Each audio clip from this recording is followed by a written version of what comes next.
Olá, boa tarde, bem-vindos a mais um episódio do nosso Podmax, o vosso programa de cinema favorito. E esta semana, para celebrar um bocadinho a estreia do Gladiador 2, temos aqui um convidado que é um bocadinho especialista em história de Roma, é formado em arqueologia e apresentou a sua tese de mestrado sobre a história de Roma, portanto vai ter muita coisa para nos explicar, a nós e a vocês. Portanto, fiquem desse lado. Eu sou Marcelo Carvalho. Eu sou o Rui Santos. E este é o Podmax.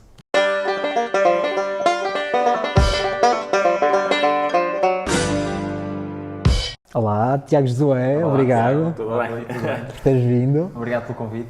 Olha, então eu acho que em primeiro lugar é preciso enquadrar as pessoas no ambiente do gladiador, para percebermos um bocadinho como é que eram os gladiadores, o que é que se passava nessa Roma antiga. Primeiro, o que era um gladiador? Isso é um termo que pode ser vasto. Colocando de um ponto de vista mais simplista, gladiadores eram pessoas que dedicavam a sua vida a lutar na arena, às vezes até à morte, à fatalidade, que nós sabemos, inclusive isso é retratado no cinema e na ficção, mas havia vários tipos de gladiadores. Se calhar vale a pena enquadrar rapidamente quando é que surgiram estes gladiadores, as principais referências que existem até na literatura clássica. Os gladiadores consta-se que não eram uma prática totalmente romana, ou seja, que a origem deles não começou na Roma Antiga, começou um bocadinho antes, durante a República Romana, mas com os etruscos, que era um povo que vivia ali no norte da Península Itálica, que os romanos absorveram à medida que se foram expandindo, e era muito associado originalmente a cultos funerários, ou seja, quando isto já no período romano, da República Romana, mesmo antes do Império, quando morria, por exemplo, um cônsul era normal, e há relatos históricos de que havia lutas entre homens. Por exemplo, quando o pai morria era normal que dois irmãos se degladiassem, daí o termo, não até à morte, não com o objetivo da fatalidade, mas para honrar o fúnebre, porque se acreditava que o sangue, à medida que ia no chão, tinha propriedades quase de honrar o falecido e tinha toda essa conotação espiritual / cerimonial. À medida que os anos foram avançando, é que se começa a ver a parte dos gladiadores mais do ponto de vista lúdico. Aliás, o termo lúdico, isto é uma curiosidade agora para o podcast, o termo lúdico advém de ludis, que significa jogos em latim. É um termo, há vários, o português é uma língua latina, não é? De origem latina, então há vários paralelismos e este é um deles. É uma palavra, do ponto de vista linguístico, que pode ser interessante também para as pessoas lá em casa saberem. Então, basicamente, os gladiadores, e para finalizar a minha resposta, eram pessoas que lutavam na arena, tinham várias especialidades. À medida, estamos a falar de um império que começou, ou melhor, que uma monarquia, que uma civilização que começou no século 8, 9 a.C. e que se estendeu até o século 6 depois de Cristo. Ou seja, é difícil dizer o que era um gladiador, porque estamos a falar aqui de um período histórico muito lato.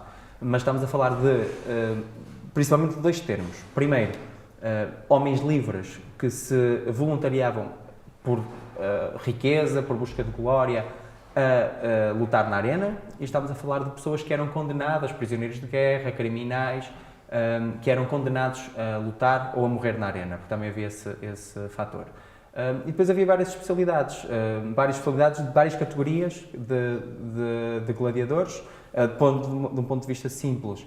Quase hoje em dia, como nós temos especialidades ao atacante e ao guarda-redes, eles também tinham. Uns lutavam de tridente e rede, isso fez-se no Gladiador 1, por exemplo. Outros lutavam-se com a gladius, daí o nome gladiador, que era uma espada de cerca de 60 a 70 centímetros, que era muito usado pelos legionários romanos de origem celta, de inspiração celta, e lutavam de gladius e escudo. Outros lutavam praticamente sem armadura, outros lutavam com armadura e couraça. Mas isso dependia da categoria? Dependia ou era uma decisão do estilo. deles? Havia várias escolas de gladiadores, algumas mandadas edificar pelos próprios imperadores ao longo da história, para preparar, para treinar gladiadores. Muitas delas eram lideradas pelos Lannister, que não tem nada a ver com Guerra dos Tronos, com os Lannisters. Isso tem a ver com a Guerra das Rosas. O George Martin não se inspirou nos Lannister para isso, mas eram antigos gladiadores que sobreviveram o tempo suficiente para ganhar a Rudius, que era uma espada de madeira, ou seja, uma gládio em madeira, com inscrições, que o imperador dava ao gladiador para lhe dar a sua liberdade. E eram pessoas que basicamente sobreviveram tempo suficiente para conseguirem liderar eles uma escola de gladiadores, instruir novos gladiadores. O que é isso, dar a liberdade? Liberdade, os gladiadores como muitos deles eram condenados, eram marginais, eram criminalizados, muitos deles eram soldados de civilizações que tinham sido usurpadas por Roma, por exemplo, trácios, germânicos, gauleses, etc., norte-africanos, etc., e havia outros que eram voluntários, ou seja, que se predispunham, quase como alistavam-se para serem gladiadores, mas até esse, ao alistarem-se numa escola de gladiadores, tinham um contrato de tempo, um contrato de X número de batalhas que tinham que fazer, de combates que tinham que fazer, até voltarem a ser homens livres. No caso, existem casos na literatura em que gladiadores que devido às suas exibições ganhavam quase estatutos de celebridades, apesar de estarmos a falar aqui de homens que fossem, a grande maioria deles marginais ou capturados, prisioneiros. Alguns deles, por exemplo, em Pompeia vê-se isso. Pompeia é a cidade que foi submersa pelo vulcão e por ter sido submersa em cinza, grande parte dos frescos se preservaram até hoje. Existem alguns grafites, que era algo comum na Roma Antiga, que se grafitassem as ruas. E há de um que agora não me recordo exatamente do nome, mas há um gladiador muito conhecido que era Trácio. Trácio é a atual Grécia, Bulgária, mais ou menos essa região, que dizia o nome do gladiador, o Trácio, que tem o coração das donzelas, tinha assim uma coisa, ou seja, alguns deles tinham estatutos quase de celebridade. Okay. E pegando um bocadinho no filme, no primeiro, vamos ao primeiro. Ao primeiro, sim. Nós temos ali uma pessoa, que é o Maximus, que acaba por ser resgatado por uma dessas escolas, não é? Exatamente. Tornou-se gladiador, depois entretanto vai-se vingar. Tu vês no filme, porque acusam muito Ridley Scott de não ser historicamente preciso. Tu vês no filme realmente cenas ou coisas que realmente são muito fora daquilo que poderia ter sido, ou achas que existe algum rigor histórico? O contexto histórico está completamente desfasado da realidade. Acho que isso é importante dizer. Por exemplo, há personagens que reexistem. O Marco Aurélio existiu, foi um dos maiores imperadores de Roma. Existem, em todos os imperadores de Roma que existiram ao longo do tempo, existem 5 que são grandes imperadores de Roma, provavelmente foi o último. Ou seja, era adepto da filosofia estoica, como é retratado logo no início do filme, e realmente ele morreu em campanha. Não sei se estão recordados, no início do filme ele morre, mas morre às mãos do filho, do Cómodo, que lhe vai suceder. Isso não aconteceu. Ele morreu por causas naturais e, à época, o filho, que era mesmo filho do imperador, já co-governava com ele, dada a debilidade do pai, já há uns 5, 6 anos, diria eu. Ou seja, essa parte é a primeira nota de que o filme não procura sequer ter contexto histórico. E o Cómodo, por exemplo, nós sabemos pela literatura que era um imperador que era muito narcisista, que tinha uma fixação com gladiadores, que inclusive tinha instrução de um gladiador muito próximo, que curiosamente era Narciso, o nome dele, que o instruía, era confidente dele, e que chegou a ter batalhas no Coliseu, mas eram batalhas encenadas, feitas para ele ganhar, ou seja, ele quando descia já sabia que ia ganhar, porque as coisas já eram feitas dessa forma, o imperador nunca podia pôr a vida em risco. Mas ele não morreu em batalha como acontece no filme, ele morreu porque esse Narciso foi convencido a uma conspiração e acabou por asfixiá-lo, dizem-se, no banho, que foi asfixiado, foi assim que Cómodo morreu, não teve aquela morte poética como teve no filme. E o Maximus também nunca existiu.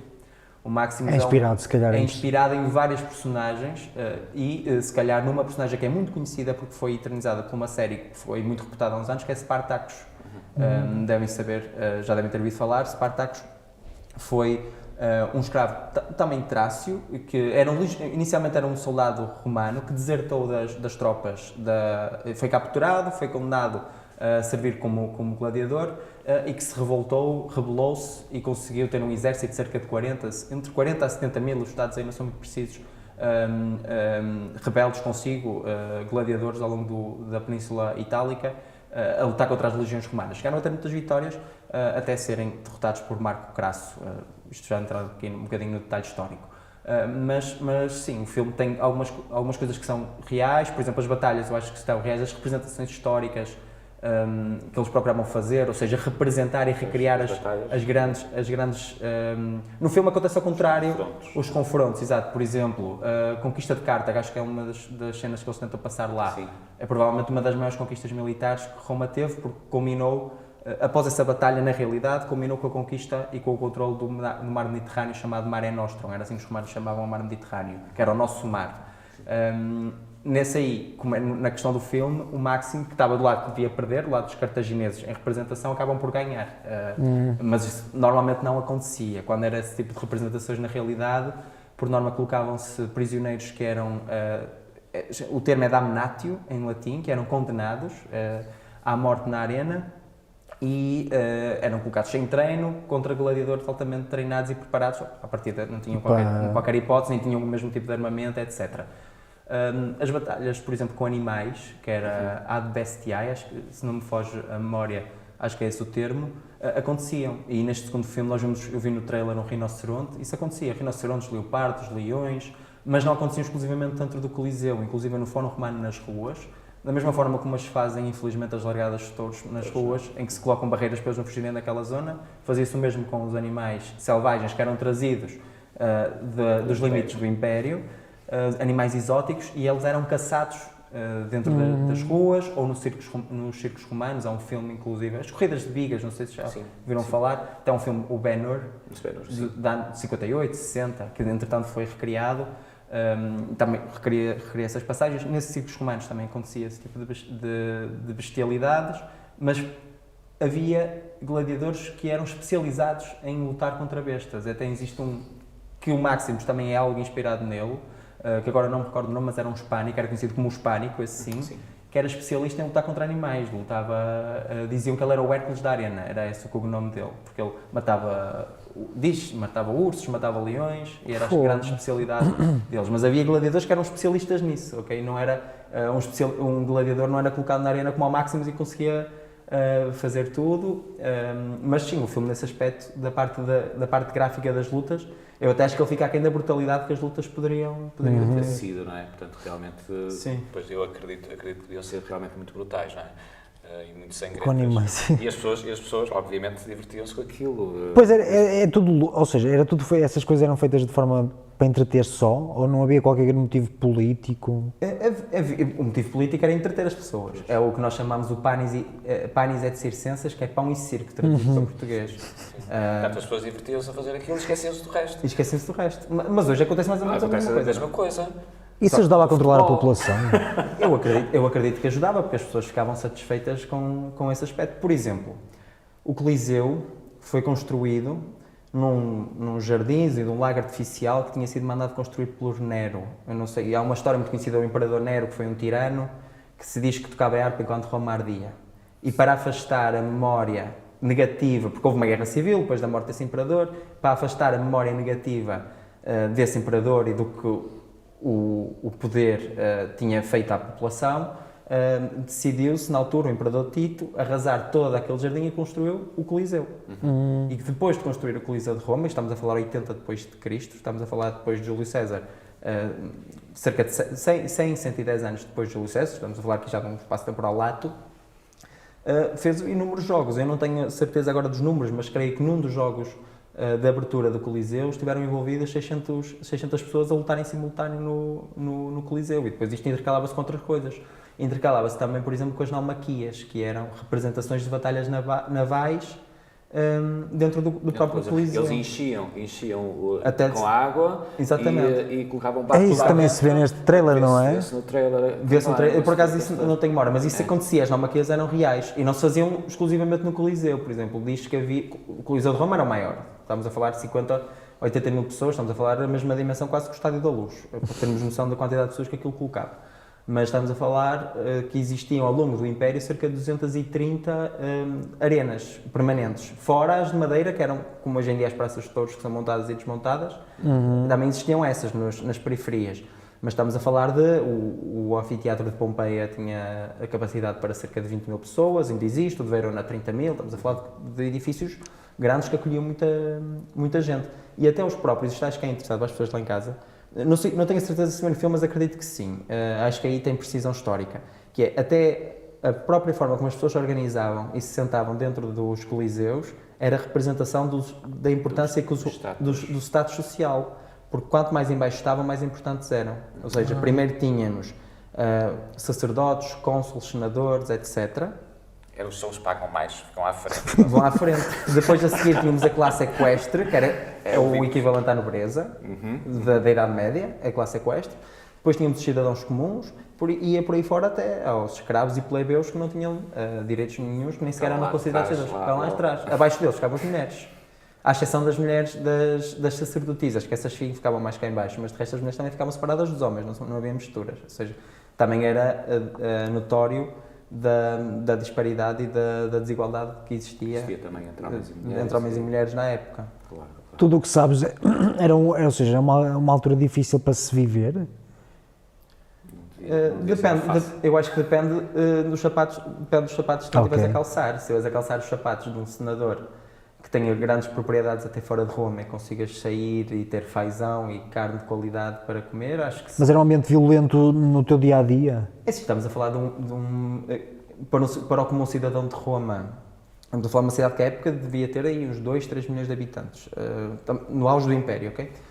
Com pessoas de todos os cantos do mundo. Estamos a falar que o Império Romano, à época, era muito maior do que a Europa hoje. Não é? Estamos a falar do Norte de África todo, que se estendia até a grande parte do Irão, uma boa parte da Turquia e quase toda a Europa, à exceção do que é uma parte da Alemanha e também do que é a atual Escócia, ou seja, estamos a falar inclusive da Inglaterra, no auge do Império e toda a Península Ibérica.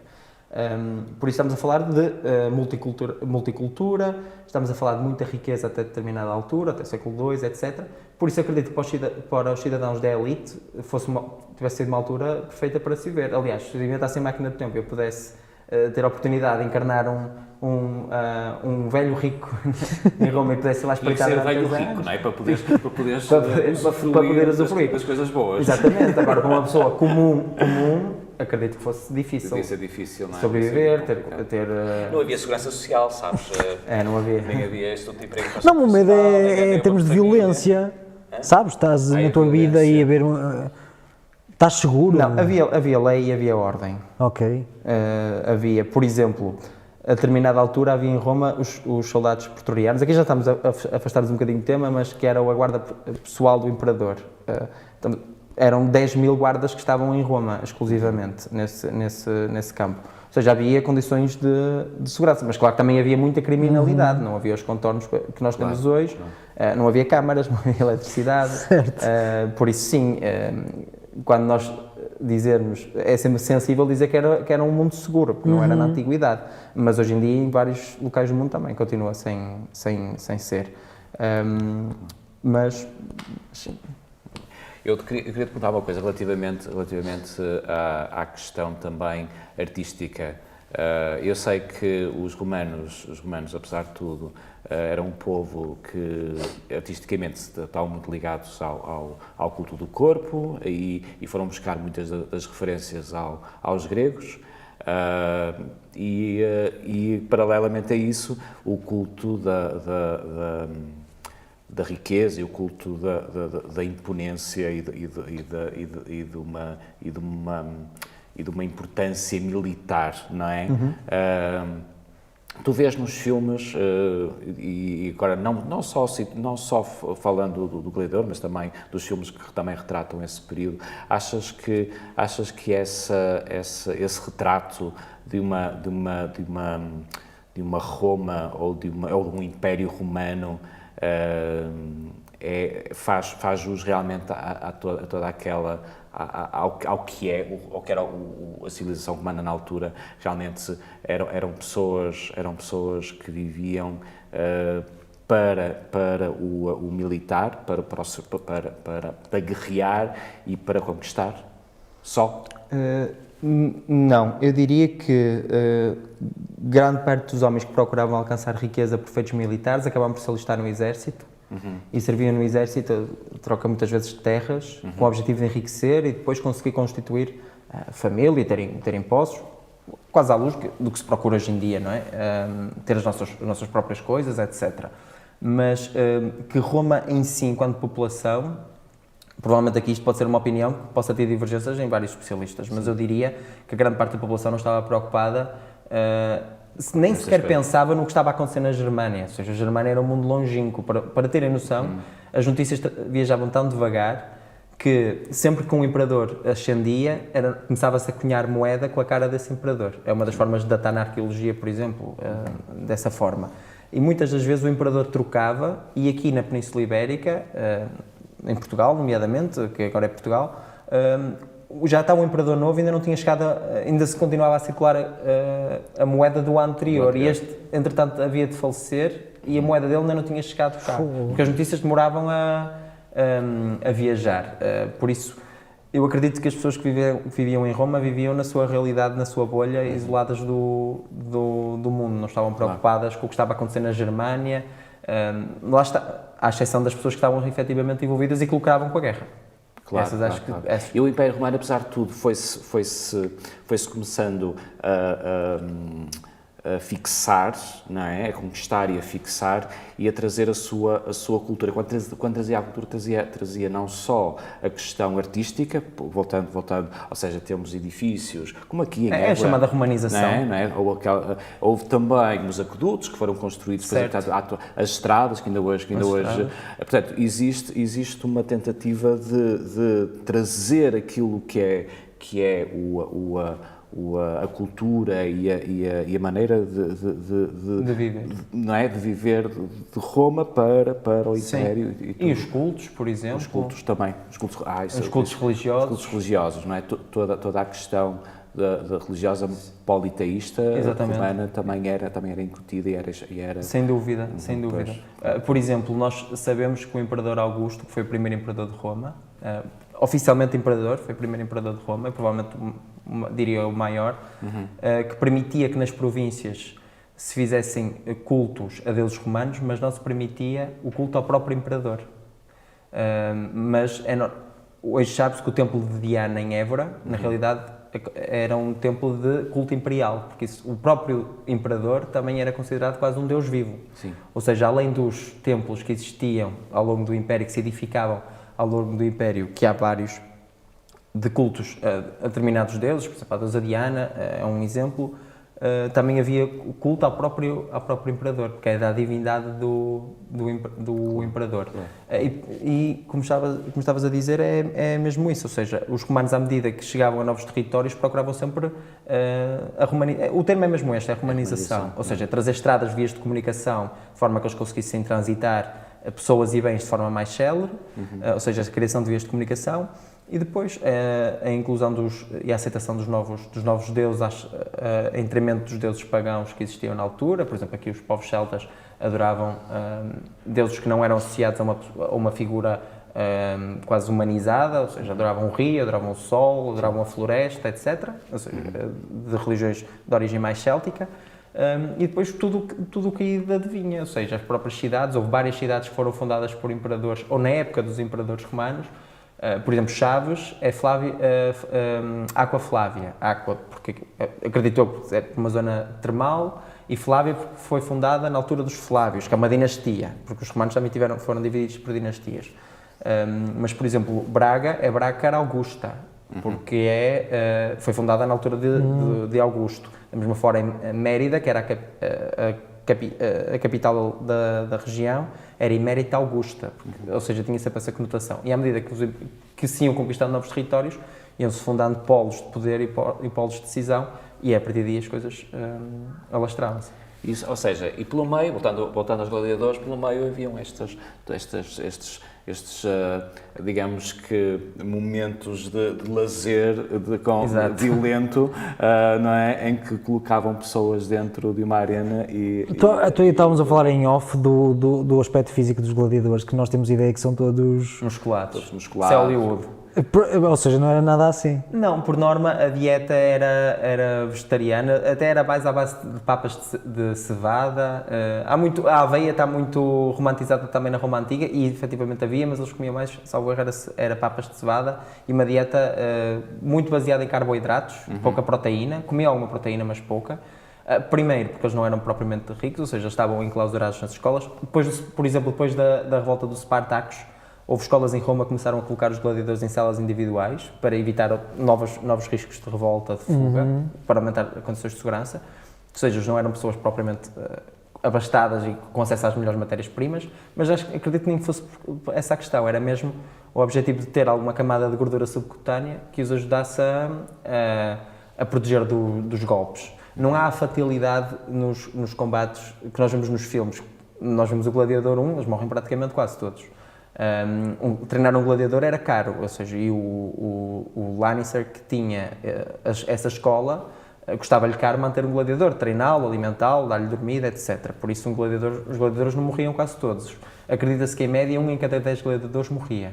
Ou seja, e não era normal haver combates até à morte, como existe no filme. Podia acontecer eventualmente feridas não intencionais que poderiam levar à morte. E outra curiosidade é o símbolo do polegar. Também não há evidência nenhuma que isso existisse. O que se pode acreditar é que quando um dos gladiadores caía e tinha poucas condições de sobrevivência, era que o editor é quem organizava os jogos, não tinha de ser necessariamente o imperador, que pudesse indicar o sítio onde era para golpear, normalmente era aqui na zona da clavícula e do coração, que era de forma a que a pessoa que ia morrer tivesse uma morte mais rápida e humana possível. É o que se acredita. Mas a evidência que existe do polegar é de um quadro, salvo erro, da altura do Renascentismo, que indica isto, e isso depois veiculou-se nos filmes e por aí fora. Mas não há essa evidência. Ok. E voltando aos filmes, portanto, nós temos o primeiro filme do Ridley Scott e ele volta agora ao segundo. E o que é que tu sabes do segundo? Sabes, já ouviste sabes alguma coisa? Por acaso não sei absolutamente nada. Portanto, vais como nós. Vou na descoberta. Vamos à descoberta. Eu sei que houve já historiadores que já começaram a dar na cabeça do Ridley Scott, mais uma vez, à semelhança do que aconteceu com o filme Napoleão que ele realizou. Portanto, os historiadores falar que ele não foi rigoroso a nível histórico. Isso incomoda-te, enquanto historiador e enquanto pessoa? Não, eu acho que as pessoas têm, principalmente os académicos, acho que eles têm que perceber que um filme não é um documentário. Ou seja, se nós quisermos ter precisão histórica, que vejam documentários, que há vários, e há bons. Há muitos documentários excelentes na Netflix sobre a Roma Antiga. Inclusive, existem séries. Por exemplo, Rome, de 2004, aconselho vivamente quem quiser ver, fala do terceiro triunvirato e como é que Roma se tornou um império. Deixou de ser uma república, a seguir à morte de Júlio César, ao assassinato de Júlio César, há ali uma espécie de guerra civil e que vai culminar com, isto é spoiler, mas é história ao mesmo tempo, que vai culminar com Octávio Augusto a ser indicado como imperador de Roma. Mas acho que os filmes, o que é interessante passarem é que eu não sou especialista em cinema, mas é que principalmente este tipo de filmes de Hollywood é que entretenham as pessoas e que façam receita de bilheteira. Portanto, eu acho que o Ridley Scott faz assim. O Ridley Scott é fazer assim, não quero Sim, saber. ele inspira-se, não quer dizer que tenha que ser uma precisão histórica, Claro, não é? claro. E assim, o último filme ganhou, salvo erro, 6 Oscars, 7 Oscars, foi Alguns. indicado para uns 12, Sim. inclusive melhor ator, melhor filme, por isso acho que não foi um insucesso. Não, é um dos grandes filmes, é um clássico. Sim, e Por isso é com medo do que vai ser esta sequela, não é? Eu acredito que vai ser. As primeiras críticas estão a ser muito positivas. Que é ótimo. Quem já eu acho que as viu? pessoas estão à espera de brutalidade. É. Espetáculo. É isso, um espetáculo. Que era para isso que servia exatamente as lutas. Exatamente, era para isso que serviam para gladiadores e o primeiro representa muito bem aquilo que seria o Coliseu à época, que também acho que é um grande plus do filme, e aquilo que seria a dinâmica das lutas de gladiadores. Claro que não poderia ser num filme destes se não morresse ninguém, ou se morresse um a cada 10 pessoas, drama, se não houvesse aquela... se não houvesse história. Claro, por exemplo, as batalhas, as encenações estão altamente dramatizadas, mas isso faz parte, não é cinema. Portanto, não te incomoda nada, Tiago. Absolutamente nada, estão a assistir pelo filme. Estejam à vontade, podem acrescentar o que quiserem. Sim. E nós temos também que, agora fugindo um bocadinho do tema, temos aqui uma coisa muito engraçada relativamente ao Império Romano, estamos a falar dos gladiadores, mas temos também para acabar, vamos falar do fim do Império Romano, com o Constantino, que acaba por, não é? Acho que é o Constantino que decide, de certa maneira, dividir o Império em duas partes, o Império do Oriente, o Império do Ocidente. O Oriente ainda se mantém, mas o Ocidente, a coisa descamba e pronto, e entramos na Idade Média, não é? Exatamente. Foi mais ou menos isto que acontece. Sim. Em short story, eu tinha jeito para contar a história, para resumir. Portanto, E temos os cristãos ali pelo meio, não é? Exatamente. É verdade que eles utilizaram os cristãos também para os colocar dentro das arenas para serem mortos. Dizem que sim, porque os cristãos eram uma seita, até começarem a ser reconhecidos como a religião oficial do Império. Ou seja, estamos a falar que desde a vida e morte de Jesus Cristo até a época de Constantino, estamos a falar de um período de 300 anos. Ou seja, 300 anos estamos a falar basicamente que se passavam as histórias de Jesus e dos apóstolos de geração em geração. Não é à toa que a Bíblia, os evangelhos são segundo São Marcos, segundo São Mateus, porque eles não são contados na primeira pessoa. Ou seja, aquilo eram contados e veiculados. E durante estes 300 anos os cristãos foram perseguidos, foram detidos e foram muitas vezes condenados à morte. E uma das condenações à morte, havia várias, a crucificação era uma delas, Sim. era a morte na arena. Eu já referi isto de forma mais ligeira no início, mas era o damnatio ad bestiae, que era morte na arena com animais selvagens, ou seja, era literalmente pegar naquela pessoa para gáudio de todos os espectadores, atirá-lo para a arena com animais selvagens, vamos imaginar um gorila, um leão, o que fosse, e deixar que aquela pessoa desarmada fosse morta pelaquela arena. Ou seja, era uma execução disfarçada de um espetáculo. Ou então, morte em combate. Eram colocados essas pessoas sem treino, com pouco armamento, com pouca armadura. E para morrer, não é? E para morrer, exatamente. Por isso os cristãos foram perseguidos nesse aspecto. Claro. E também é interessante dizer, já que estamos a falar disso, já na altura da decadência do Império Romano do Ocidente, a última luta, o espetáculo, os jogos de gladiadores, se o quisermos chamar, de que há registro em 404 depois de Cristo, ou seja, é início do século V, porque nessa fase já eram os cristãos, o cristianismo já era a religião oficial do Império e havia já uma pressão social e uma consciencialização para a crueldade que era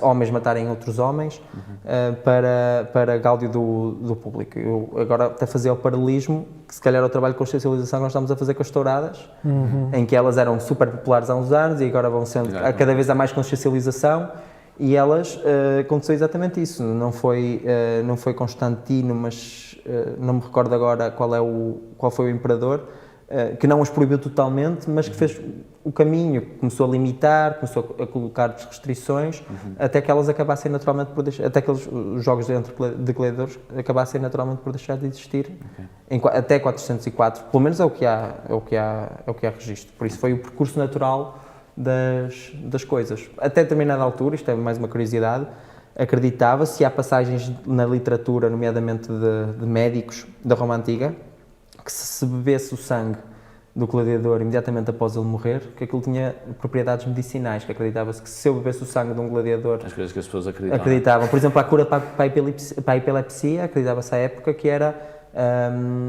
algo espiritual, que não era uma doença. Ou seja, que era quase como se fosse uma assombração, diria eu, não sei, não tenho a certeza se era isso que eles acreditavam ou não, mas que se bebessem iam de certa forma estar a beber a vitalidade do gladiador, que era uma pessoa forte fisicamente, bem preparada, etc. Então, que ajudava, eram essas as crenças à época.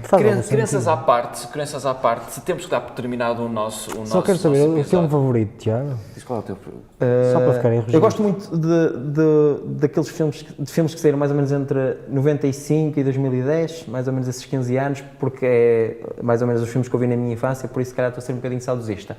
Mas eu diria que The Departed, o Scorsese. Exatamente, que tem o Leonardo DiCaprio. Exatamente, Matt Damon, gosto bastante do Fight Club. Ontem vi um dos meus filmes favoritos, que é The Prestige, que é com o Hugh Jackman e com o Christian Bale. Por isso o Nolan. Que é do Nolan. Sim. Eu gosto muito dos filmes do Nolan também, do Inception, Interstellar, etc. Por isso sim, mas eu diria que Departed, principalmente pelo elenco e pela trama. Só para as pessoas perceberem que tu não vês só filmes ligados a Roma. Não, eu só vi filmes de Roma, só. E séries, só... De todo, gosto muito, mas sou eclético também. Obrigado, Tiaguinho. Tiago, muito Foi um obrigado gosto. por esclareceres. Eu acho que apesar Eu aprendi imenso. Eu é ótimo, adoro isto porque assim aprendi imenso. E ainda bem que vieste cá, que assim ao menos fiquei pelo menos mais esclarecido sobre o que é que se passava dentro do Império Romano, e espero que as pessoas também tenham ficado esclarecidas realmente sobre a cultura e sobre o que é que se passava na altura dos gladiadores. E Agora já vão ver o também. filme com Já vão ver outra... com outros olhos, não Mais é? enquadrado. Pronto. Mas divirtam-se, não é? Sim. Mas divirtam-se, aproveitem para se divertir, não é, Tiago? Exatamente. Pronto, sigam as nossas redes. Cinemax estamos em todo lado. Instagram, TikTok, YouTube. E depois vejam os nossos programas no novo canal. E para a semana cá estamos outra vez. E estamos cá novamente, não é? Para a semana. Portanto, até à próxima Tchau, e até à obrigado. próxima. Obrigado.